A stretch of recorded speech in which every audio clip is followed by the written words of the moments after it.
Okay then, so let's take a look at the book of Daniel. And straight away, need to say two things. Daniel is part of the apocalyptic tradition in Scripture. So do you remember apocalyptic scriptures are to do with visions, symbols, dreams, interpretation. Apocalyptic literature has the feel of mystery to it. You need somebody to come along and offer an interpretation in apocalyptic literature, and that role is often played by an angelic figure, somebody to whom the writer or the person receiving the vision will refer. So Daniel is part of that apocalyptic tradition, but Daniel also has a tradition that's called eschatological. His writings are eschatology. Now, eschatos is the Greek word for last or last things. And so Daniel is concerned with the end of times. And what we need to be very careful about when thinking about Daniel is that the end of times theme refer to the times that he was living in. So Daniel, as you know, is an exile in the Babylonian court.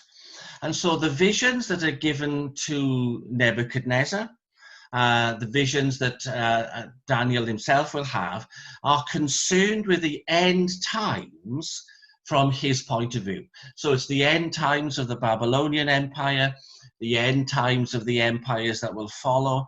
That's the idea. So there's an eschatological feel to this book. Now, what we have to decide is whether Daniel is also looking forward hugely from his point of view and looking forward to the end times that will ultimately happen. So when you have in Daniel the reference to the days and the weeks and the 7 times 7, we need to be thinking about that. So this book then is apocalyptic and is concerned with the eschatology, the end times. Okay then, so let's turn to the book itself.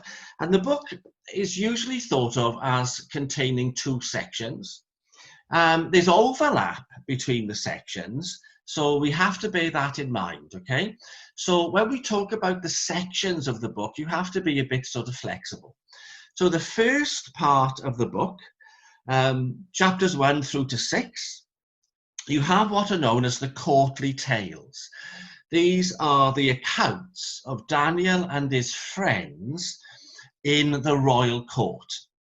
So when Daniel is taken from Jerusalem, he's already a member of the aristocracy. Him and his friends are taken into the civil service that will serve the king. And Daniel then progresses through the civil service and he arrives at a position of responsibility. So Daniel is a figure at the center of the life of the empire and at the center of power. So we saw on Wednesday that this is in contrast to Ezekiel. Ezekiel is an exile whose life is lived with the people on the ground, if you like, but Daniel is in the royal circles. So we have the first section of the book that deals with the courtly tales. What happens to Daniel and his friends at the royal court? And then the second half of the book, roughly from chapter 7 onwards, consists of a number of these apocalyptic visions. And so you have visions of beasts and rams and goats and monsters and so on. And we have vision after vision. We have visions of the glorious man, the kings of the north, the kings of the south. That's the second part of this book. What's also interesting is that Daniel divides into 2 languages. So in chapter 1 and chapters 8 through to 12, you have Hebrew. You have Hebrew from different periods of the history of God's people. So just like in English, we have Middle English and we have, if you like, medieval English. There's a sense of that in the Hebrew in the book of Daniel. So you've got chapter 1, chapters 8 through to 12 in Hebrew, but don't forget now variations of Hebrew. But then in chapters 2 to 7, you have Aramaic. And Aramaic, again, has slight variations in the language in different chapters. But just for our purposes, we'll say that the book is divided linguistically, as well as in terms of its themes, its material. And what I want us to do is just run through the content, and then I'm going to do the impossible. I want to look with you at a chiasm in the book of Daniel. To put it simply, you can find Abba in Daniel, and I don't mean Abba the pop group. I mean Abba, the chiasm, the structure. We look at that. Now, it would be really good if I was technologically clever enough to put a sort of a screen up, and there it is for you, but I haven't done that, okay? But we look at that. But first of all, let's look at the contents. So chapter 1 then, what we have in chapter 1 is an introduction to Babylon.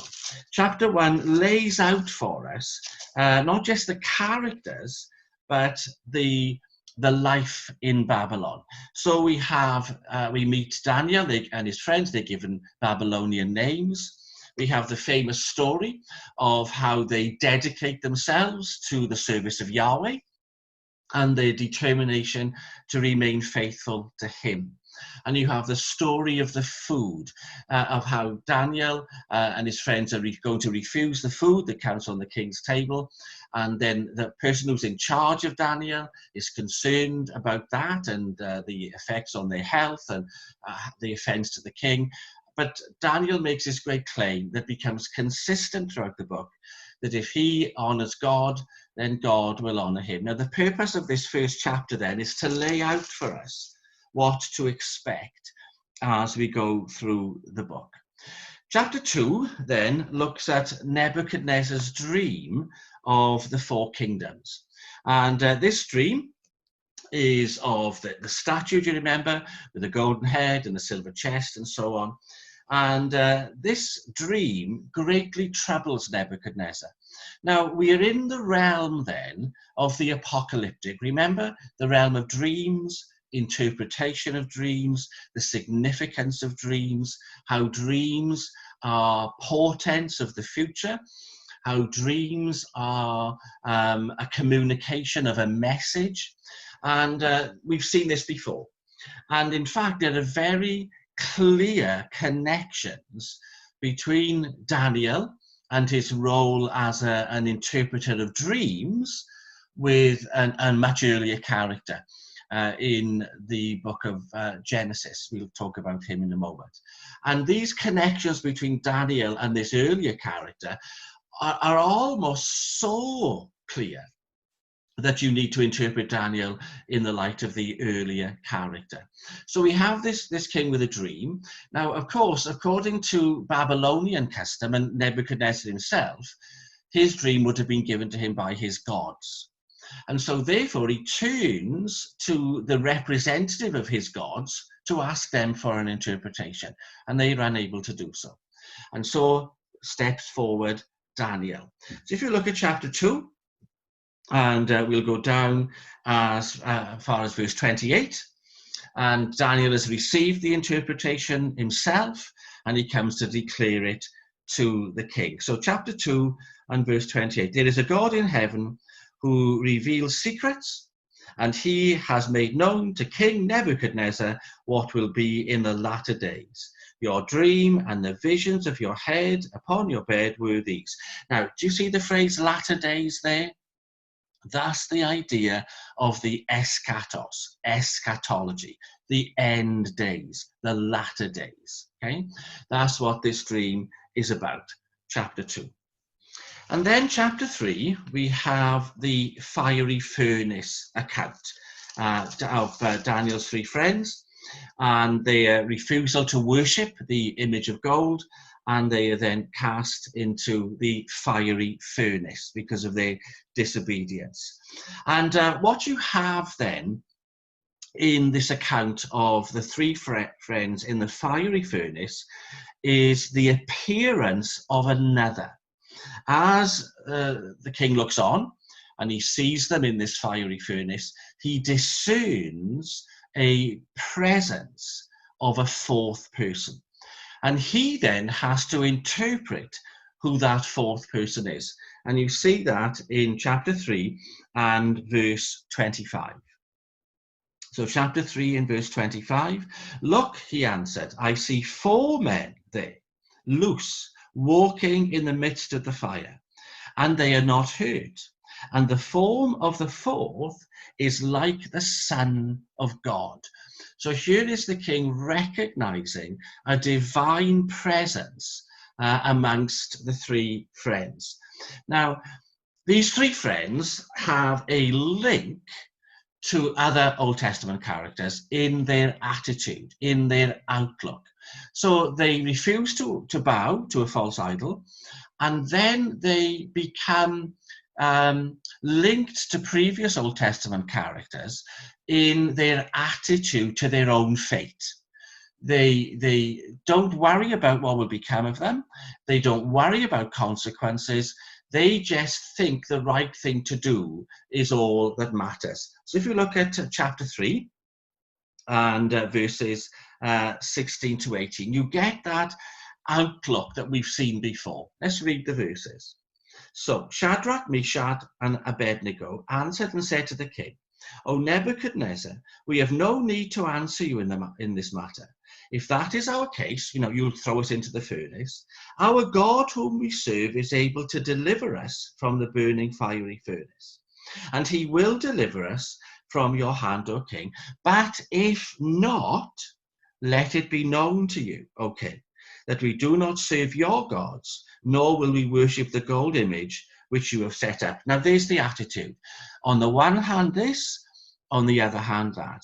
We won't serve, and our God can rescue us, but if not, we still won't serve your gods. Now, can you think about who earlier on in the Old Testament displayed that kind of confidence in God, but also their lack of concern for their own future?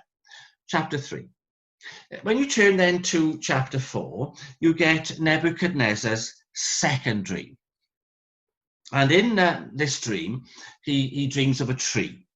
And he's telling you the account of the dream some years after he's had it. So the sequence of events is he has a dream, and the dream, again, like his first dream, troubles him. He then looks for the interpretation to the dream. He is told that interpretation, and then something happens. There's a consequence. If you turn and look at verse 30 then of chapter 4, this is early on in the sequence. And Nebuchadnezzar is lifted up in pride. Look at verse 30. "The king spoke, saying, 'Is not this great Babylon that I have built for a royal dwelling by my mighty power and for the honor of my majesty?'" So there he is, looking at all these surveys. He's the master of the world. His empire is a world empire, and he looks at it, and as he looks at it, and his heart is filled with pride, even as he's thinking this, the dream that he had about being chopped down, the tree being chopped down, comes to pass, and Nebuchadnezzar descends into madness. He becomes a beast. He's a beast of the field. He's 7 years, I think, as a beast in the field. It's the judgment of God upon a great word, guys. You ready for the word? Hubris, human pride, human boasting, the lifting up of the human heart, and the attribution to humanity of its power and success. God cuts him down to size. He's reduced to madness. This was foretold in the dream. Daniel interprets it, and Nebuchadnezzar is mad. And then as the madness develops, we come to a point in verse 36 where one day he's like a beast in the field. He lifts up his eyes to heaven, and his reason is restored. And verse 36 gives that account. "At the same time, my reason returned to me, And for the glory of my kingdom, my honor and splendor return to me. My councils and nobles return to me. And I was restored to my kingdom, and excellent majesty was added to me. Now I, Nebuchadnezzar, praise and extol the honor of the King of heaven. So he's restored. And then he writes this account, having been restored to his throne, the account that we find in chapter 4. That's Nebuchadnezzar's madness. Chapter 5 then. And chapter 5, we have at some point in the story of Daniel a change of empire. We go from the Babylonian to the Medes and the Persians. Okay, so there's been a very sudden collapse of the Babylonian Empire, and a new empire comes along. That's the background, the historical background against which we read Daniel. Daniel remains then at court when the change of dynasty occurs, change of empire occurs rather. Daniel is lost for a little while, and then he's recovered, he's brought back into the royal service. Okay, so chapter 5 is Belshazzar, the king, verse 1. And this chapter 5, is Belshazzar's feast. And it's a very famous account of the celebration of the new empire. And there's a feast that lasts many days. And during the feast, there's great drunkenness. And at one point, they put a search in for the drinking cups from the Temple of Jerusalem. And they are going now to use the cups to celebrate and toast their gods. So the feast descends into this revelry of drunken toasting and blasphemy and arrogant boasting and so on. And as they do so, there is this writing upon the wall. And as the words form, you get the same idea of who's going to interpret. The people cannot interpret. So this is still in the Babylonian phase. And then you get the writing on the wall, and you get the recovery of Daniel to come and interpret, and then you get the fall of the Babylonian Empire. That's Belshazzar's feast. If you go across then to chapter 6, we got Darius now, who's the first of the Medes and the Persian emperors. Darius brings Daniel into his service, and there's a plot against Daniel. Very much like, again, now look how often we have to link back to other characters, other stories in the Old Testament. There's a plot against Daniel, very much like there was a plot in Esther, in the story of Esther. And so Daniel refuses to bow to this image that has been erected as part of a plot against him. The plotters knew that Daniel wouldn't bow, and so the king makes a decree that if you don't bow, you're going to be in trouble. Daniel doesn't bow, and so Daniel's in trouble. And Daniel is then put into the lion's den. And you get the story of Daniel in the lion's den. Very famous account. And the idea again is of the king watching, the Daniel suffering, supposedly, the end of Daniel's life, but the Lord shuts the mouths of the lions, and then the king marvels as a consequence. So Darius then brings honor to God, and you can see it in verse 26 of chapter 6. I make a decree that in every dominion of my kingdom men must tremble and fear before the God of Daniel, for he is the living God and steadfast forever. His kingdom is one which shall not be destroyed. There's the courtly tales. From chapter 7, then, we get the visions. So let's just go quickly through these visions, okay? Because the great challenge is how to interpret them. You get chapter 7, the visions of the four beasts, where they arise, how the vision is to be interpreted, okay? And the conflict that the vision demonstrates. And then in verse 13, you get a reference to what we have seen in the book of Ezekiel. You get reference to the Son of Man. So Daniel 7 verse 13, I was watching in the night visions, and behold, one like the Son of Man Coming with the clouds of heaven, he came to the Ancient of Days, and they brought him near before him. And he, now the Son of Man, was given dominion and glory and a kingdom that all people. So you've got the Ancient of Days, who is the figure of God, and then you get the Son of Man being brought before him, and he is then given authority and kingdom and empire.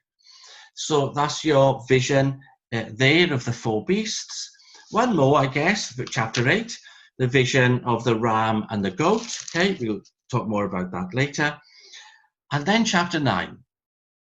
Chapter 9 has a visionary element to it, even though it's essentially a prayer, because Daniel has discovered the words of Jeremiah. He has discovered the prophecy of Jeremiah that 70 years is the duration of the exile. Daniel does some calculations. He sees that that time is nearing an end.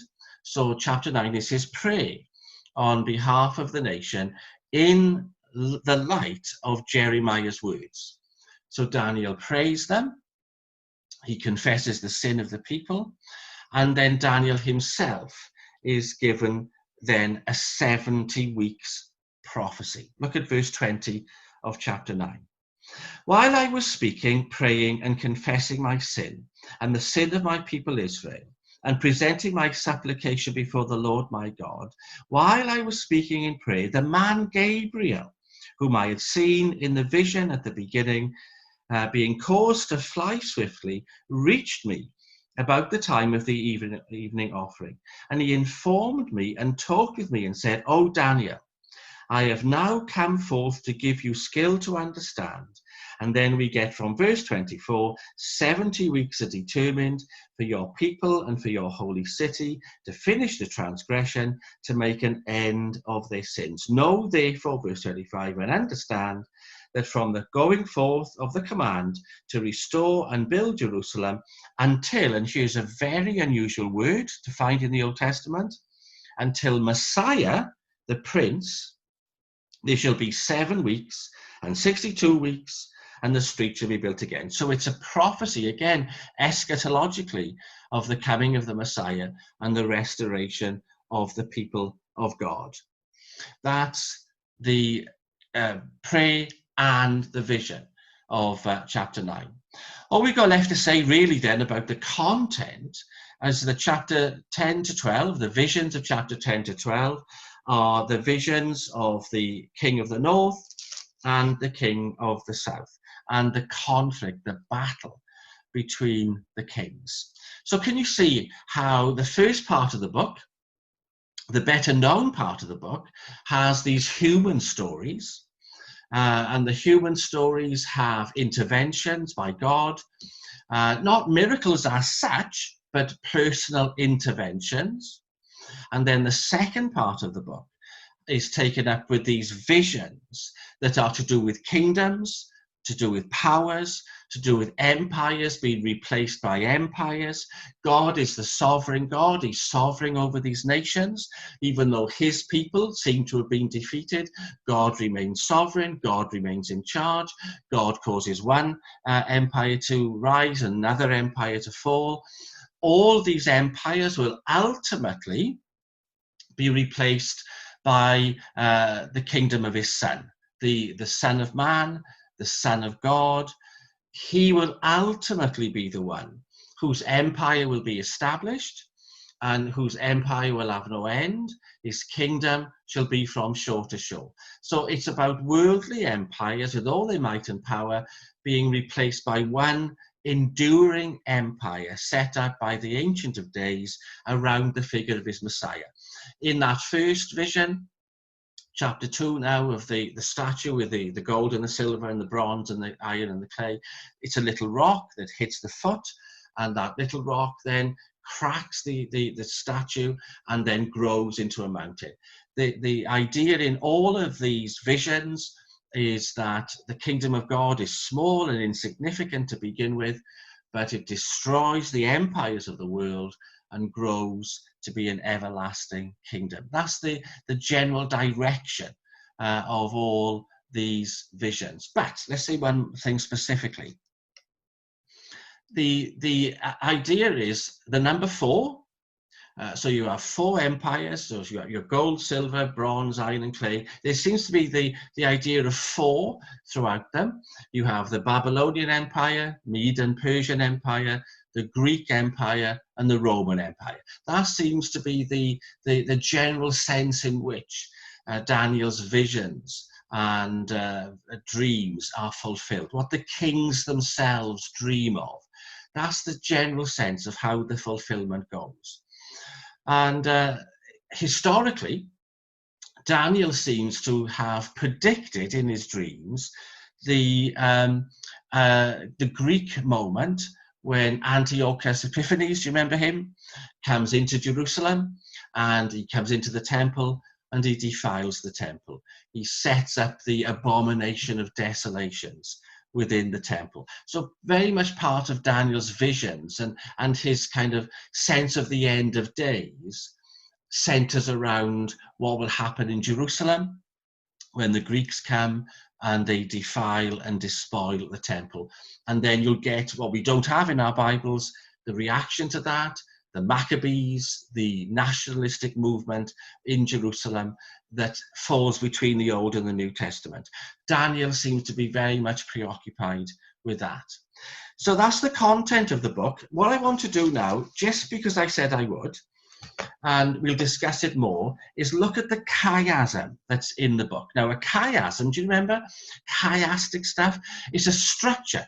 It's a device that's used throughout the Bible when the writer of a book wants to highlight a certain truth or a certain passage or a certain event. He wants to say to you, this is the most important thing that I'm writing about.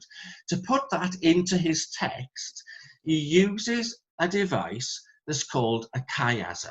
So a chiasm is the idea that a main point is wrapped around or framed on either side by certain details. So a chiasm often has a kind of X shape in the text, or in our case, what's known as an ABBA formulation. Let me see if I can make myself clear, because I'm about as clear as mud right now. So in your Bibles then, what I want you to look at first of all is chapter 2. Okay, and in chapter 2, you get the 4 kingdoms replaced by a 5th. That's the dream. Okay, so chapter 2, from verse 4 to verse 49, that section is known as A. Okay, that's the first A. If you look at B, then chapter 3, verses 1 to 30, you get the 3 friends thrown into the fiery furnace. That's passage B. Then passage C is chapter 4, verses 1 to 37, when Daniel interprets a dream. So you've got A, B, C. Okay, now this isn't very clear, but I'm doing my best. A, B, C. Then when you go C, you get another C passage, chapter 5, verses 1 to 31, where Daniel interprets a dream. So 2 passages linked together are interpretations of dreams. Chapter 4, he interprets a dream. Chapter 5, he interprets a dream. Those passages sit on top of one another, okay? And then what happens after the second C, the second interpretation of dream, you go to B2, chapter 6, Daniel is in the lion's den. Daniel in the lion's den is matched to the friends in the fiery furnace. Those passages are matched. And then you go down one further, you got the vision of the 4 kingdoms replaced by a 5th in chapter 7. That's the second A passage that matches the first A. So the first A is 4 kingdoms and a 5th. The second A is 4 kingdoms and a 5th. So if I try and keep it in my screen, we get 2 A passages about 4 kingdoms replaced by a 5th. You get 2 B passages, the 3 friends in the fire, Daniel in the lion's den, and then you get 2 C passages. And those C passages is Daniel interpreting dreams. Now, those C passages are the key passages, okay? The whole structure going from A to B to C is like an arrowhead, okay? It's like an arrowhead in the text, And that's the author saying the most important passages, guys, is Daniel interpreting the dreams.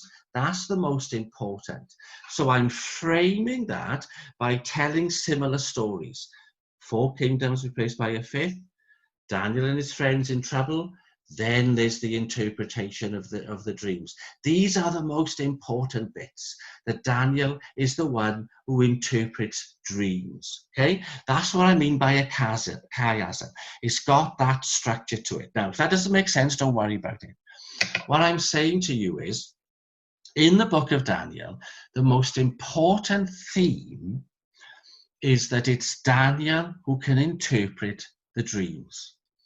Why is that important? Because the book of Daniel, like the book of Exodus, like the story of Joseph, like the story of Pharaoh, it's who is God? Who's the true God? And the true God is the one who interprets the dreams. He alone is the God of the heavens and the earth. He alone is the mighty one. So what you have in Daniel are kings who dream, but that the servants of the king can't interpret the dreams. And that's exactly like you have with Pharaoh. That's exactly what you have with Joseph, when the king is looking to his own people to interpret the dreams and they can't. And so Daniel steps forward, just like Joseph steps forward, and they are the ones who can interpret. And very much in Daniel, it's like in Joseph, the butler remembers that there's a man who can interpret dreams. And in chapter 5, the queen remembers that there's somebody in the kingdom who can interpret dreams. Joseph is remembered, Daniel is remembered, and so those are brought forward, they interpret the dreams, and honor and glory is given to God, because God is the true God, not the Babylonian gods, not the Egyptian gods. It is the God of the heaven and the earth. He alone is God. And that's why there's that structure in the book of Daniel.